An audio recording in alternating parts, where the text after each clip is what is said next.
குறிப்பாக ஆம்னி பஸ்ஸில் போகக்கூடிய எல்லாருமே ஃபேஸ் பண்ணுற ஒரு விஷயம் வந்து ரெஸ்ட் ரூம். ஸோ வந்து நம்ம வந்து சென்னையிலேருந்து திருச்சியோ இல்லை வந்து சேலமோ கரூரோ போகக்கூடியவங்க பார்த்தீங்கன்னா வந்து ரெஸ்ட் ரூம்னா விக்கிரவாண்டி தாண்டி தான் போய் பண்ணும். ஒரு சில பஸ்ஸில் வந்து இன்டீரியரில் வந்து உங்களுக்கு ரெஸ்ட் ரூம் ஃபெசிலிட்டிஸ் வந்து ஏற்படுத்தி கொடுத்துருப்பாங்க. ஸோ நீங்கள் பஸ்ஸுக்குள்ளே என்ட்ரி ஆனோடனே ஃபஸ்ட்டு உங்களுக்கு அந்த ரெஸ்ட் ரூம் ஃபெசிலிட்டி வந்து ஏற்படுத்தி கொடுத்துருக்காங்க.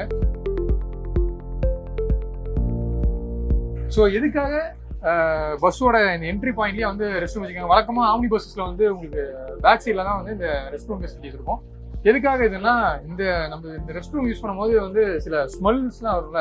ஸோ இந்த ஸ்மெல்லு வந்து உங்களுக்கு வந்து பேசஞ்சர்ஸ்க்கு வந்து அஃபெக்ட் ஆகாமல் இது வந்து டிரைவர் கேபின்லேயே இருக்க மாதிரி இந்த ரெஸ்ட் ரூம் வந்து டிசைன் பண்ணியிருக்காங்க.